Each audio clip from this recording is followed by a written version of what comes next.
व्याकरण मंथन पाठ 11 संधि।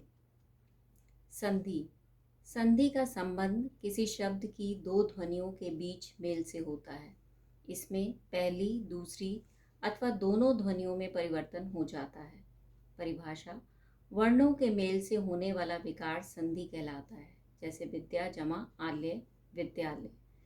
संधि विच्छेद: संधि के नियम से मिले हुए वर्णों को अलग करने, संधि से पूर्व की स्थिति में पहुंचाने को संधि विच्छेद कहा जाता है। जैसे दुर्जन बराबर दु जमा जन। संधि के भेद: संधि तीन प्रकार की होती है: स्वर संधि, व्यंजन संधि, विसर्ग संधि। स्वर संधि: दो स्वरों के मेल से होने वाले परिवर्तन को स्वर संधि कहते हैं। जैसे सूर्य जमा उदय, सूर्य उदय। स्वर संधि के 5 भेद होते हैं: दीर्घ संधि, गुण संधि, वृद्धि संधि, यण संधि, अयादि संधि। दीर्घ संधि: दो समान हर्ष या दीर्घ स्वरों के एक दूसरे के बाद आने पर दोनों के मेल में दीर्घ स्वर हो जाता है, इसे दीर्घ संधि कहते हैं। जैसे धर्म जमा अर्थ, धर्मार्थ।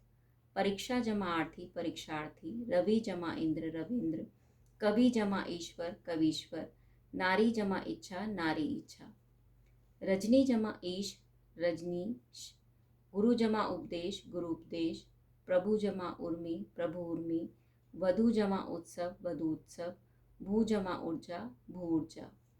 गुण संधि: जब अ या आ के बाद ई, उ, ऊ तथा री स्वर आए तो इनके मेल से उनके स्थान पर क्रमशः ए, ओ और अर हो जाते हैं, इसे गुण संधि कहते हैं। जैसे शुभ जमा इच्छा, शुभ इच्छा।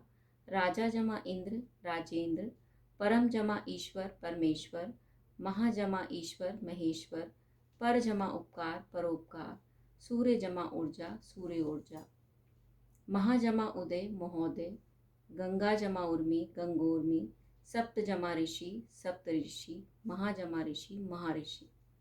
वृद्धि संधि: अ आ से परे यदि ए या ए हो तो दोनों के परस्पर मेल से ए, और यदि ओ या औ हो तो उसके इनके मेल से औ हो जाता है, इसे वृद्धि संधि कहा जाता है।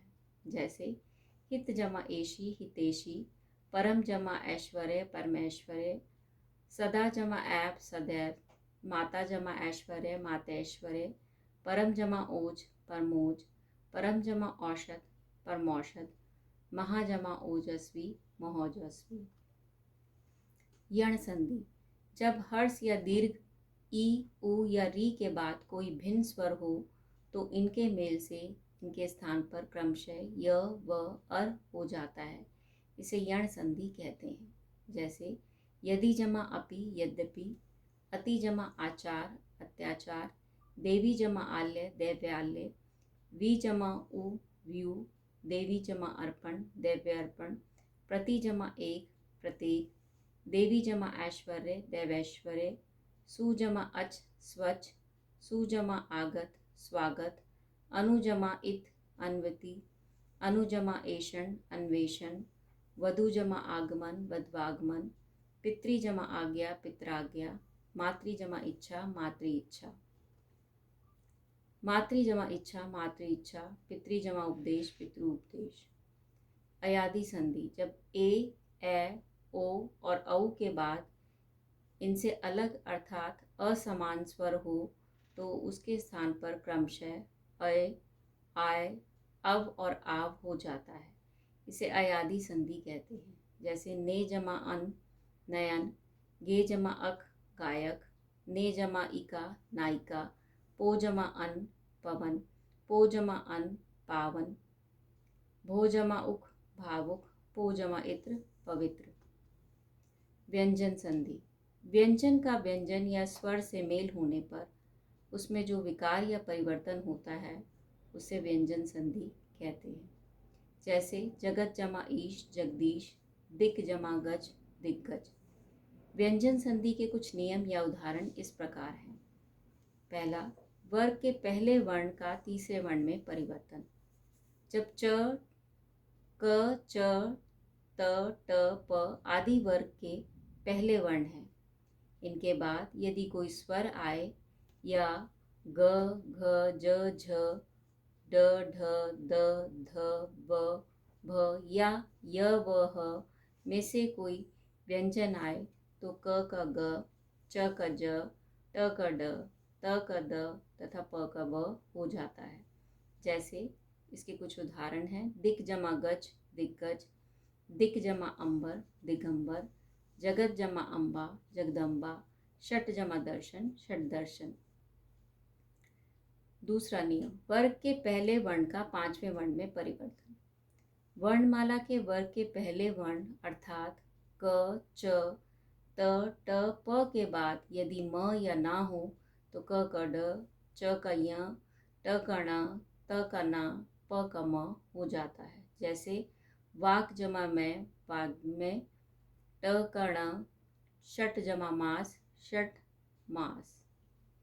त संबंधी कुछ नियम, यदि त के बाद ह आए तो त का द तथा ह का ध हो जाता है। जैसे उत जमा हार, उद्धार।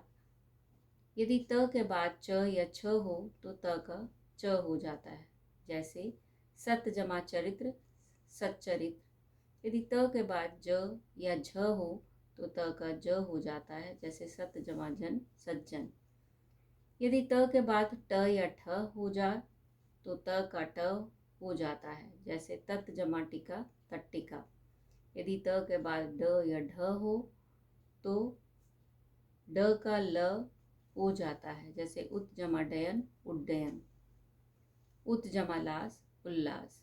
यदि त के बाद श आए तो त का च तथा श का छ हो जाता है। जैसे उत जमा श्वास, उच्छ्वास।